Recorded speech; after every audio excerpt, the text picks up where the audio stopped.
The love for mother and Motherland.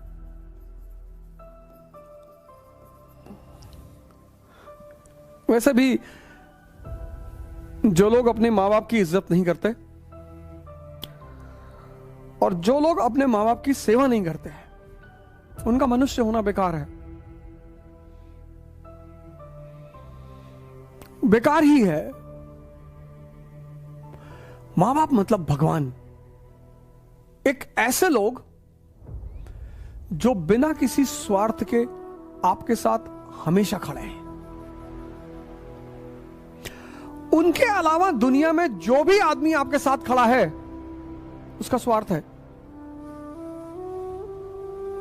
कोई भी अपवाद हो सकता है पर वो अपवाद ही होगा। लेकिन हमारी एक साइकोलॉजिकल आदत है कि जो लोग हमें ज्यादा सम्मान करते हैं, ज्यादा इज्जत देते हैं और बिना कारण करते हैं, हम उनको निग्लेक्ट करते हैं, हम उनको निग्लेक्ट करते हैं। ये हमारी आदत है, ये भारतीयों की बहुत गंदी आदत है। अरे कहते हैं घर का ही तो है, अरे मम्मी ही तो है।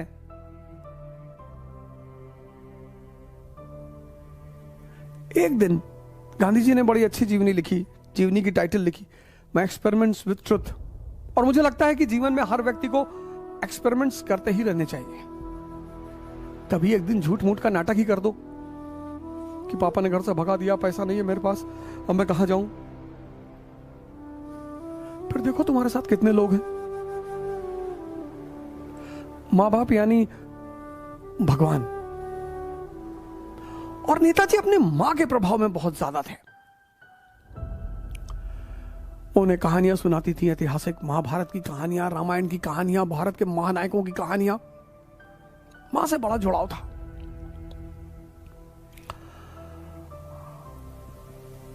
अब जानकीनाथ बसु पिताजी तो चाहते थे कि बेटा आईएएस बने, रॉब मिले, पद मिले, सम्मान मिले। मान के मां प्रभावती दत्त, दो लोगों से बड़ा स्नेह रहा उनको, एक अपने बड़े भाई से और एक अपनी मां से। स्नेह तो सबसे रहा लेकिन दो लोगों से बड़े प्रभावित रहे वो। और एक दिन शायद पिताजी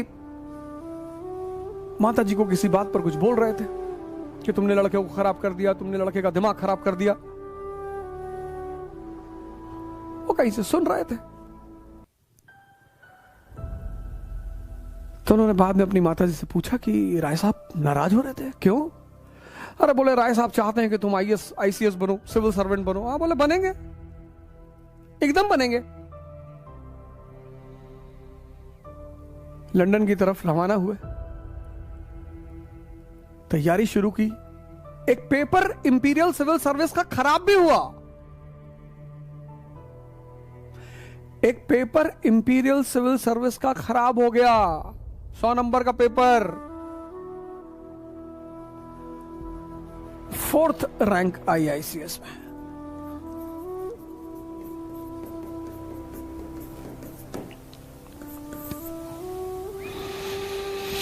(1920) 1920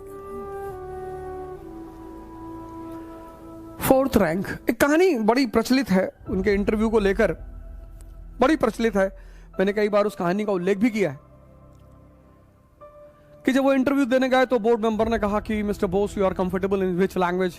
बोले सर आप अपनी लैंग्वेज बताओ।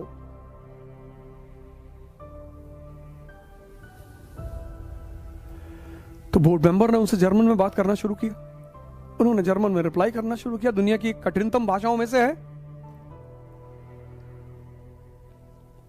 तो फिर उसने पूछा कि what is impossible for Bose, Bose क्या नहीं कर सकते? बोले सब कुछ कर सकते हैं सर। तो he took out his wedding ring, सामने रख दिया, कहा इसमें से निकल के दिखाओ। सुभाष चंद्र बोस ने एक पीस ऑफ पेपर लिया, उस पे एससी बोस लिया और निकाल दिया। नेपोलियन भी ऐसी ही बातें करता था। Impossible word is in the dictionary of fools. और ये जो एक्स्ट्रा क्वालिटीज आपके व्यक्तित्व में पैदा होती हैं, ये कहीं से नहीं आती, ये आपके अंदर भी हैं। एक होता है मन द्वारा संचालन, एक होता है विवेक, विजडम। बहुत सारे लोग मुझसे पूछते हैं कि आप बार बार साहब कहते हो ध्यान करो ध्यान करो। ध्यान से क्या पैदा होता है? ध्यान से विजडम पैदा होता है।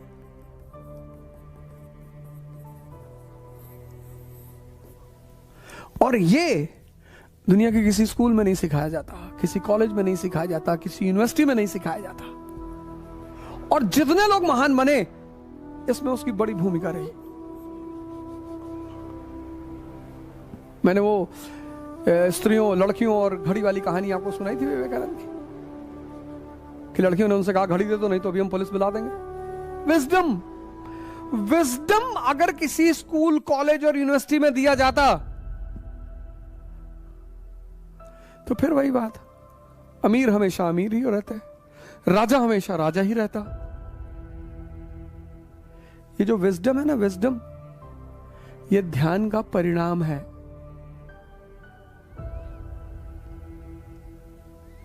स्कूल, कॉलेज, यूनिवर्सिटी, ये तुम्हें इंफॉर्मेशन दे सकते हैं, विजडम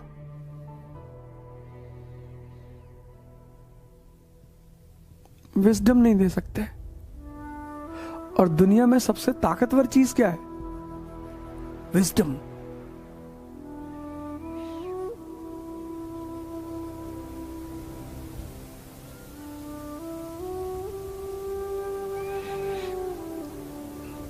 विजडम।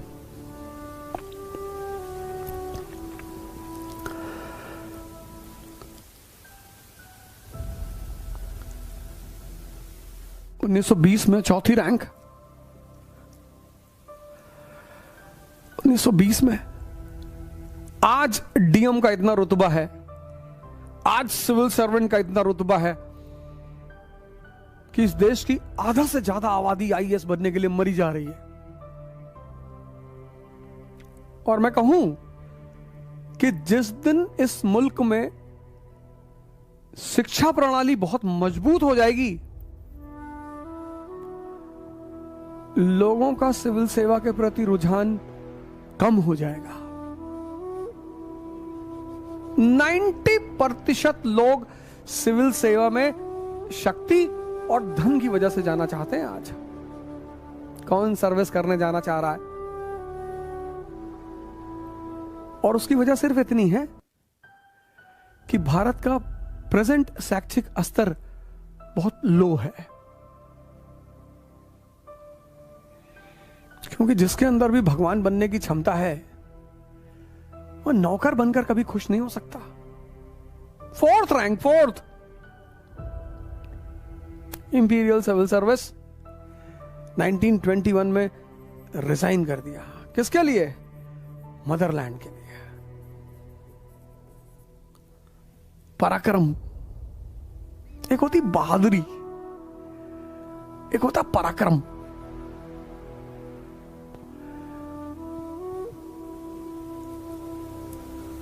पराक्रम दिवस, यहां से कहानी शुरू हुई थी। पराक्रम दिवस,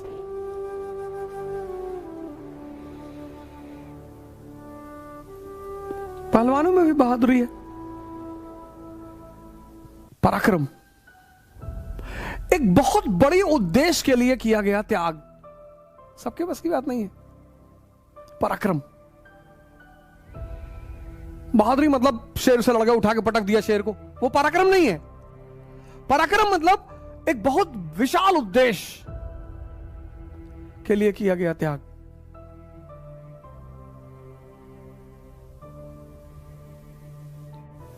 और आज भारत का युवा रो रहा है। न जाने कितने सुभाष चंद्र बोस इस देश में बैठे हुए हैं।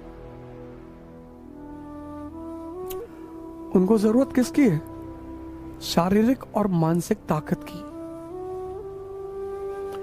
जिससे उनके अंदर पराक्रम पैदा हो सके, जिससे वो बड़े बड़े उद्देश्यों के लिए त्याग कर सके, छोटी छोटी चीजों का। पराक्रम, क्या वर्ड रखा गया उनके बर्थडे पर, पराक्रम दिवस। क्या शब्द का चयन किया गया, पराक्रम दिवस। बहादुरी नहीं, पराक्रम। महान उद्देश्य के लिए किया गया त्याग। ये मां की भी इज्जत रखी, मातृभूमि की भी इज्जत रखी। सर हमारी माता जी तो आज भी कूट देती हैं हमें, आज भी मैं उनसे करीब 4-5 फुट की दूरी पे ही बात करता हूं, कुछ भी उठा के मार देंगी। बुढ़ापे का सबसे बड़ा मजा जानते क्या है? जब जवान बेटे को या बेटी को माँ बाप डांटे समाज के सामने और वो सर झुका के खड़ा रहे, यही आनंद है। बच्चों को आप देखो, बच्चे ने अगर आपको डांटा और आप ऐसे डर गए, बच्चे को बड़ा मजा आता है। बच्चा अगर आपको डरा और आप डर गए, बच्चे को बड़ा मजा आता है। ऐसे बुढ़ों को भी बड़ा मजा आता है। जैसे आपके माँ बाप बुजुर्ग हैं, आप आईएएस हैं और पब्लिकली आपके पिताजी ने आपको डांटा और आप हाथ जोड़ लिए कि बाबूजी गलती हो गई। उस आदमी की उम्र 10 साल बढ़ गई,